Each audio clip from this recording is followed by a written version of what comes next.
Jimmy, I gotta take a dump. What? No, I mean I need a dumpster.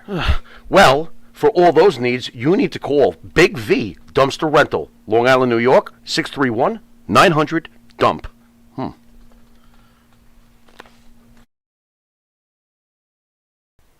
Hi, it's John from Under the Table Hot Sauce. I'm here with my friend, the star of the show, Jimmy Farrow. Yeah, what's up, JB? Nah, nothing. It's been a hot summer, and for all your barbecue needs, you can go to underthetablehotsauce.com. 13 unique flavors to choose from, created and bottled in a Long Island kitchen. Underthetablehotsauce.com. Let's go chow, JB. Let's do it. All the flavor, twice the burn.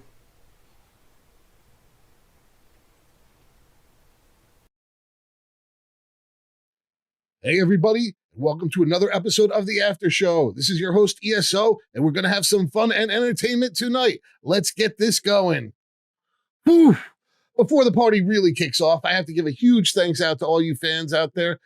I can't believe we're up to this is 19. Next week will be 20. This is crazy. And soon we're going to be going live and have a live and a canned show every week. I can't believe how this is growing. And yeah, wow. If it weren't for you guys, I wouldn't be doing this. And special thanks out to all those international fans. I can't believe the international support that we're getting here. So, and now, of course, I got to send some love out to that fantastic duo of Mike Monty and Jimmy Farrow. Without those guys giving me this opportunity, I wouldn't be here. I can't thank them enough. And while we're on that subject, we have to talk about the Monty and the Farrow Show. Mike, Monty, and Jimmy Farrow host the Monty and the Farrow Show live every Thursday night at 9 p.m. on Facebook, YouTube, Twitch, and also the Intuitive app. You can also find them streaming on all your audio podcast sources. Wow. So what everybody think of that Money in the Bank pay-per-view this past weekend? Listen, I'm not gonna knock it. It wasn't bad. It wasn't good. It was just another pay-per-view. I have to say, overall, the WWE pay-per-views seem to be going more and more corporate oriented and less towards the fans. Those premium live events, as they're calling them, they're money-making things now. I can really see another batch of layoffs coming in the near future, especially as Vince McMahon is putting his hands more and more into it, and Endeavor takes a little bit more control. Probably going to see some layoffs because there's a lot of talent that is not getting utilized on any of the shows at this point. So either that or they got to figure something out, because they have their major stars, they have their mid stars, and then they have a bunch of people that are not getting utilized whatsoever. So something's got to give. I got to say there were some good matches and some excellent stuff, and then there was some stuff. The men's Money in the Bank, I really did enjoy that match a lot. The women's tag team title match, not so much. I really don't care that Shayna Baszler turned on Ronda. Didn't really do much for me. Neither did the Intercontinental title bout. I'm a fan of Gunther. I'm really not a fan of Matt Riddle. I think as a person, to the person that he is I'm just not a fan of him. Cody Rhodes and Dominic Mysterio.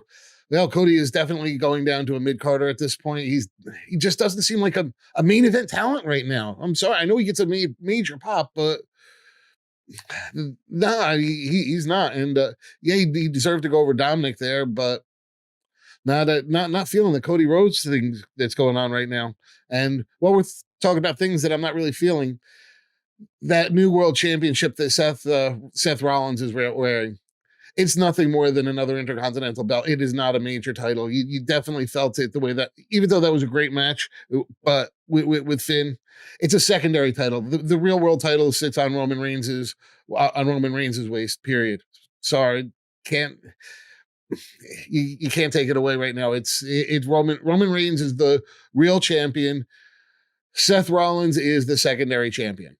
That's all I can say about that. It's no more than an Intercontinental or a US title to me. That's really all it means to me. And while we're on the subject of Roman Reigns, that was one hell of a match. Really enjoyed the Usos, the Bloodline Civil War. That definitely was fun to watch. What did everybody else think of that? I think they're definitely going to get their money's worth on this Bloodline angle. I mean, what has it been going on for now? It's got to be almost like 16 months now, 15 months. Wow. So yeah, they definitely have gotten their money's worth out of it. It's definitely still playing out. I'm glad that the Sami Zayn and Kevin Owens aren't around in it anymore, so that's a definite plus on it. Well, got to give a special shout out to Dan and Benny in the ring. Welcome aboard, guys. Good to see you on this channel. I can't believe we have two of the top wrestling podcasts in the world on the same channel. Dan and Benny, I can't wait to see what you do in the live video version, because you guys crush it on the audio version. And you got to check it out. Actually would have been last night now. It's 10 o'clock on Wednesday nights. This week they had the Boogie Woogie Man, Jimmy Valiant, on. Yeah, you guys got to check it out. I haven't seen it yet. I can't wait because it's going to be on tonight here, but you guys will be able to, you guys can go back and check it out because this is playing on Thursday night. So awesome. Got to also shout out to Mike Havlick, Mantor's Memoirs. You got to catch his show too. And of course, Monty and Pharaoh. It's every Thursday. So, on that note, I'm going to take a quick break. And when we get back, we're going to review a WWF magazine from the past, as usual. This week, we're going to do one with the $1 Million Man, Ted DiBiase, on the cover. We'll be right back.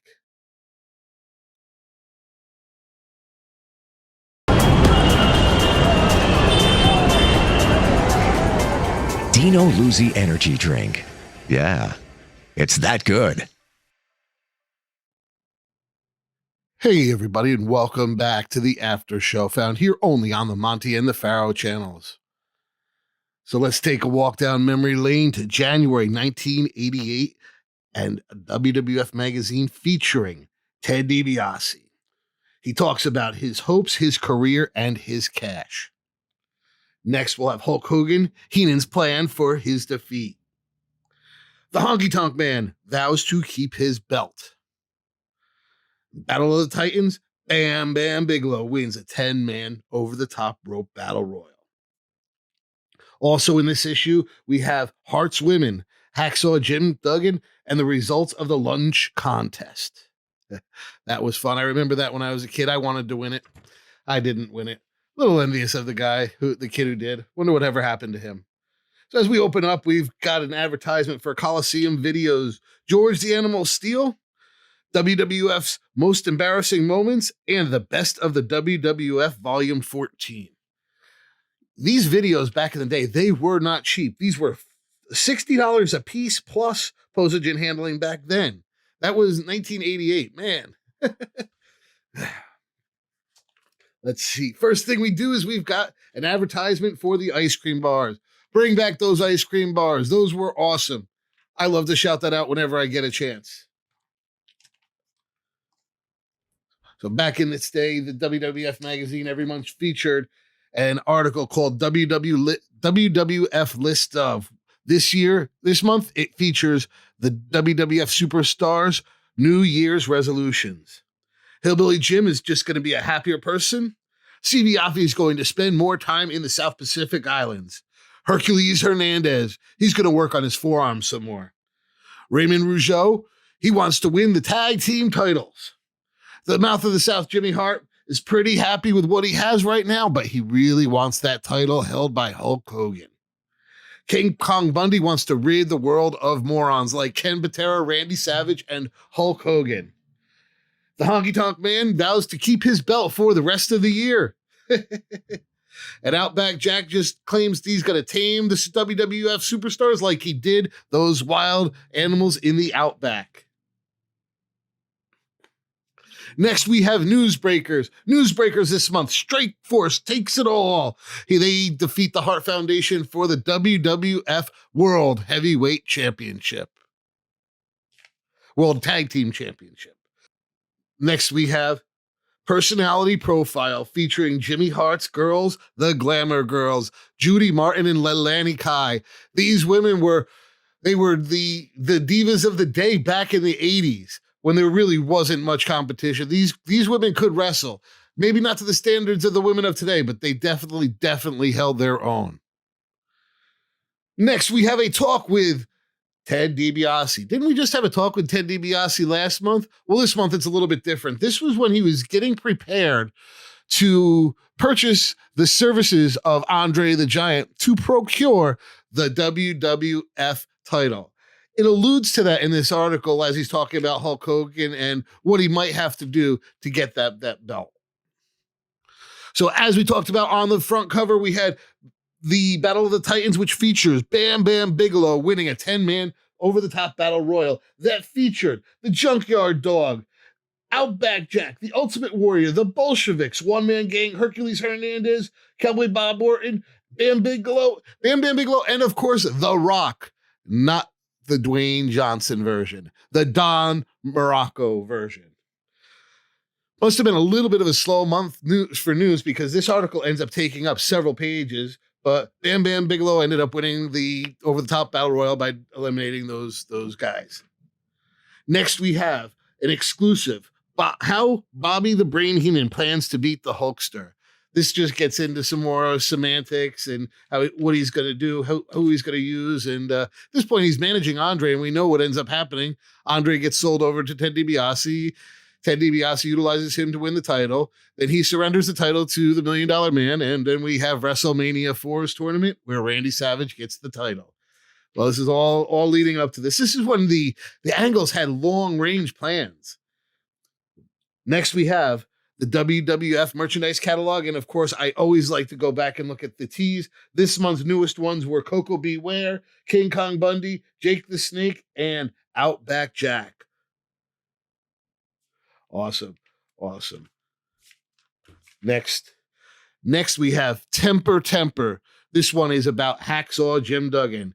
His temper is his curse and his weapon. I'm not really sure. This was really a filler article. It was really about his feuds. It shows his feuds between Danny Davis and the Hart Foundation and Handsome Harley Race. Just really a filler article, a few pages of really not much substance. Next, we have one of the featured articles, which is Lunch with the Hulk. Every kid when I was young wanted to win this, and this kid Jeremy ended up winning it. He got to spend the day with Hulk Hogan and got all kinds of really, really cool merchandise with it, and a lot of that merchandise is worth a lot of money right now. And let alone the experience. Next article, we have the Honky Tonk Man vows to a rule with no end. This is as he's getting into his historic run as that Intercontinental Champion. Next article, WWF referees, mediators for the Maulers. This talks about WWF referees and how they sometimes have to get involved in the match. And one of the pictures, if you look right there, is Killer Khan spraying the mist in the, I believe, I forgot what that referee's name is. It's Joey something. And but you can see how Hulk Hogan ducked out of the way and Joey got the mist in his eyes. Next article, Pin to Win. This is about how WWF superstars individually set up the pinfalls. So it's really about, I use this one to set up for the pinfall. I use this move to set up for the pinfall. It's really about finishing moves or setups for finishing moves. Really, again, just a filler article. It ends up taking up almost 6 pages of the magazine. Next article is Private Eye. At this point, Ken Patera had come back to the WWF and really wasn't as popular as they had expected him to be. And they were really trying to get his image cleaned up after that Burger King incident and the arrest. And they really were pushing him as that former Olympian or former Olympic great, Ken Patera. Really wanted to have him to have more of a squeaky clean image and wanted to improve his public persona after he had come back. Next, we have WWF Lowdown. This article this month starts talking about the new Soviet tag team, the Bolsheviks, Nikolai Volkov and Boris Zukov, and some of the upcoming opponents for them, including the Young Stallions and Ivan Putski. They also have this article about this new up-and-coming guy that they say is a little bit impressive. I believe his name was the Ultimate Warrior. Yeah, we know what happened with him. So the wrap-up this month, it features a bunch of really, really cool stuff. It had the background to the Pile Driver movie. It had, Randy Savage and Elizabeth hosting Friday night videos. You had Hulk Hogan in one of Dolly Parton's music videos. You had the release of Micro League Wrestling, probably the worst wrestling video game that has ever come out on any console, period. And I'll talk about that in a few weeks because I actually want to review it in my reviews of pro wrestling video games from the past. That is still coming. It's coming soon. And then it also talks about these LJN wrestlers that are the newest releases of them, which were Coco Beware, Outback Jack, Harley Race, Billy Jack Haynes, Cowboy Bob Orton, SD Jones, and Jimmy Valiant. Yeah, those LJN, some of them are really valuable, especially if they're in mint condition and in the package. Yeah, the Andre the Giant with a black strap on a black card trades for upwards of $500. It's crazy. Absolutely insane. This month's Wrestler's Rebuttal comes next, and this month it is the Outlaw Ron Best on why Texans are tougher and why he is the toughest. Whatever. Was never a Ron Bass fan, but yeah, he definitely he had some impact on the industry. Final page, as always, is caught in the act, and this one says Royal Flush, and it has George the Animal Steel dumping handsome Harley, or the King Harley Race, over the top rope on his head, and it looks like Harley Race is doing a handstand outside of the ring. Wow. It's always fun to go through these magazines. I really enjoy going back down memory lane, especially this era. This was my favorite era of wrestling. This was coming out of WrestleMania 3. Wrestling was so hot at this point. So, well, listen, we're going to take a quick break, and when we come back, I got a couple of quick stories, and then we're going to wrap it up. We will be right back. Sir? Ah. Manscaped? Uh-huh. Have you tried the new equipment that's been sent? I'm afraid because it says Weed Whacker. I'm scared. Maven, Manscaped, what are you thinking about Love it. Manscaped, dude? Love it. What do you use it for? Necessity. What don't I use it for? Put it this way. The only hair I have on my entire body is these eyebrows. Yeah. That you see. These Wow. caterpillars racing to the middle of my nose. That's it. That is it. That's all I have. And that's all I want. That's the So big- Manscaped is a must. We were talking before the show. There's nothing worse than just hair. Yeah. Right? Hair on a woman, hair on a man. It's just bad. Absolutely. And it's the one thing that the older I get, it starts growing more in unwanted areas. Absolutely. I hate it. I'm going to ask you a question. Uh-oh. Just going to go out there. Oh, boy. Go for it. You're doing a deed. Yes. Again, I don't want you to have to admit this because as men, we try not to admit this. But if you're going to go I do know the deed where- on a woman, I know would where you he's rather going. have her be hairless or a little hair, racing stripe, or Racing stripe. full retro bush? Well, Racing stripe. Retro Bush is out. Yes, thank you. Retro Bush is out. Yeah. I don't mind a small, well manicured landing strip. Every now and then, if it's completely, and I'm talking like baby's ass bald, then I start. Where is that pedophilia line? I don't want to Wow. wander into that. That's thought very of it like interesting. that. I never thought about that. You're a Wow. smart dude. Holy shit. So if the landing strip is clean enough for the plane to go in smoothly, you're cool with that? If the landing strip has, like I said, well manicured, Yeah, you can see both sides. It's not Like blinking lights on both sides of that I landing? just don't. I don't want. I don't want the shrubbery going off into unwanted areas on that as well. Gotcha. Oh, Yeah, look but- what you found. Ooh. I got to be all honest though. Hey, the older I get though, I don't think I can be as I found it! I found have it! you ever gone down there and she slowly brings down the underwear? Then What is retro? Just, Absolutely. You're like, whoa! Wow, Yeah, I'm like 46, it of pops course. out? Do you like walk out or what do you do? No, I muster through. I muster up the courage to get He's a through. trooper. He's a trooper. Gotta give him an A. Not all heroes wear capes. Yeah, There you go. I hear you. There you Listen, go. I couldn't Super say. Bush. I couldn't say it. Well, if you have the same beliefs as Maven does, Manscaped could help you. Absolutely. The weed whacker. Absolutely. What are you thinking? I'm thinking that I may have to, go in a room, close the door, and hang out with the weed whacker for a little while. Yeah, I think you're a retro guy, aren't you? I like 70s adult films, if that's what you're getting at. Yeah, there you go. Yeah, But holy with that, Ron we're going to take a Jeremy, quick Batman. commercial break and we'll be Anyway. back with this wrestling icon, Maven. We will see you in a drop kick second.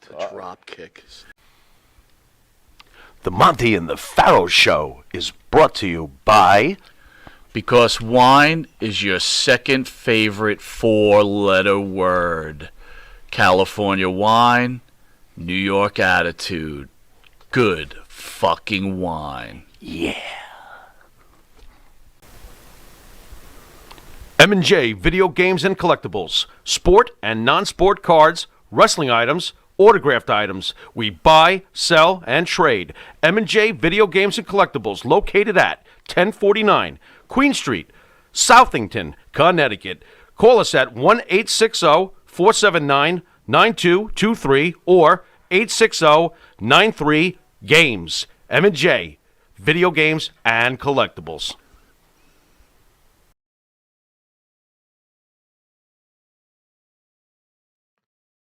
Hey, everybody, and welcome back to the After Show, found here only on the Monty and the Pharaoh channels. You know, it's always fun to take a ride down memory lane and go through those magazines. That was my era of wrestling. I really, really enjoy going back and reliving those moments. That was my childhood. That was wrestling in the 80s.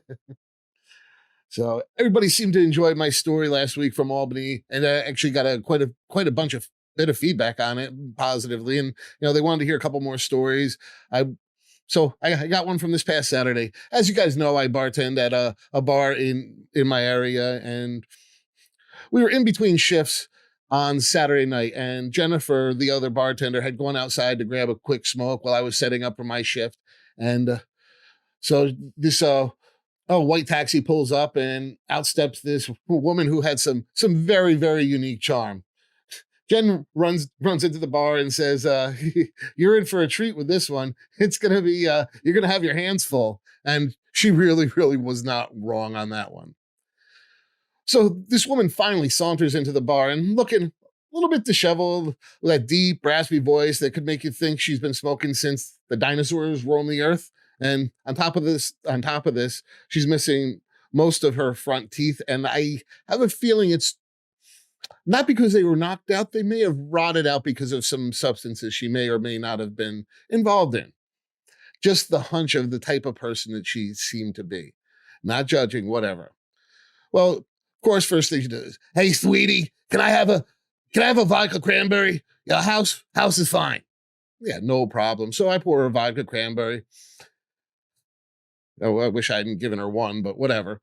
So now she starts sauntering around. I mean, yeah, she I was, hey, cutie, blah, blah, blah, blah. Hey, sorry, hon, I got a girlfriend. I lied. I don't have a girlfriend. But when a woman like that says something like that, I have a girlfriend, and it's very serious.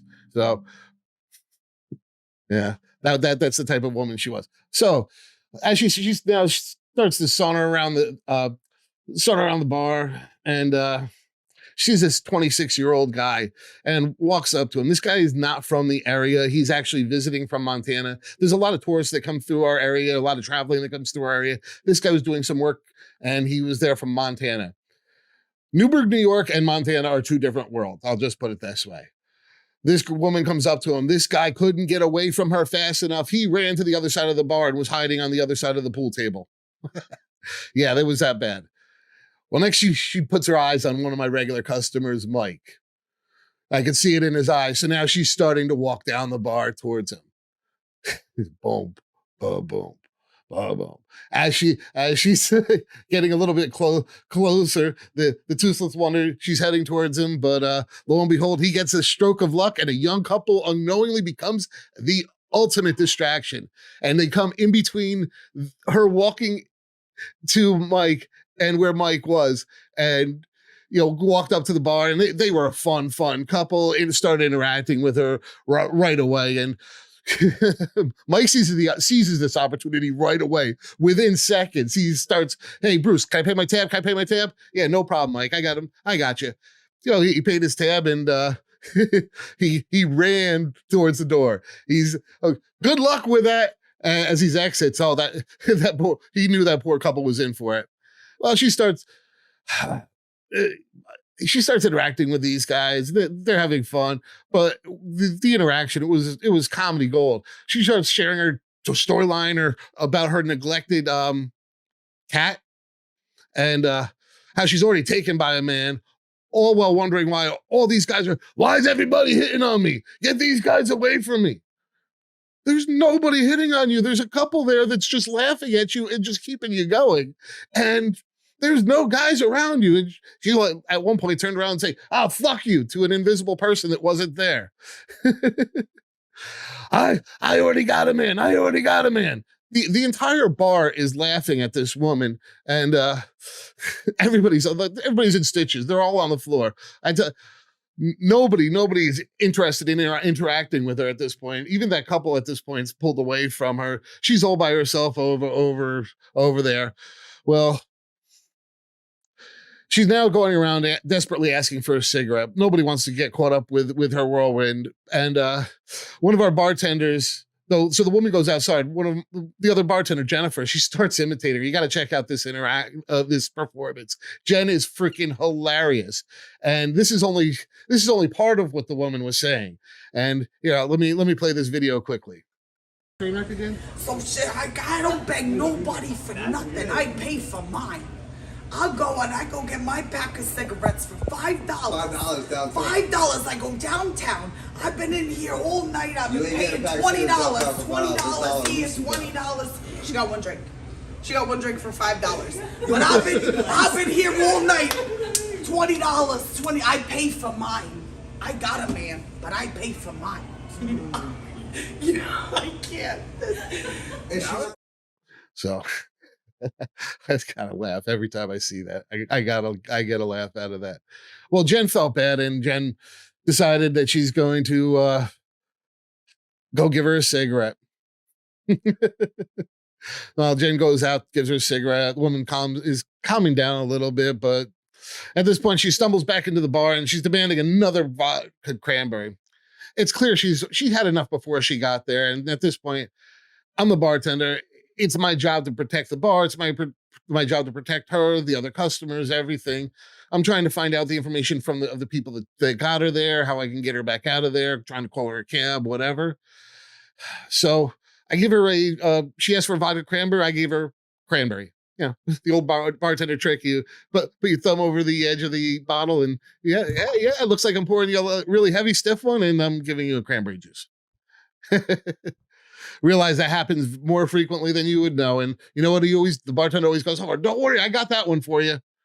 Yeah, because I'm giving you juice, and I'm going to go put the $2 in the register out of my tip jar just to get you the hell out of there. So let's see. So after that memorable performance, of the night, we finally managed to get the cab that dropped her off back there, and he's picking her up, and had a little bit of a chat with him, making sure he knows that this woman is now banned from the property. She was harassing my customers, and I told him that he never made it crystal clear. He will never drop any inebriated person off at that bar again. I will go to the state liquor authority and get their taxi license revoked if they're going to continue to do stuff like that, because they're putting me, my other customers in jeopardy with that. I mean, this woman, she was overall harmless, but she was one step away from not being so harmless. So, and that, my friends, is another day in bartending. It's always it's always fun, but you don't want to be that inebriated person. Trust me, man. This person was out there, and I don't think it was just alcohol. I think there were other substances that may have been involved. Now that hour and a half interaction that we had with her was more than enough. But man, it's always an adventure bartending. You never know what you're going to walk into on that next shift. So on that note, I'm gonna get out of here. Again, like, gonna send a thanks out to you guys, the fans, and a special thanks out to Monty and Jimmy for letting me have this show on their network. And as always, we'll be back next week. Don't forget to support the newest show, Dan and Benny in the Ring, on Wednesday nights. It's going to be awesome. And welcome aboard, guys. On that note, I'm just going to get out of here. Later.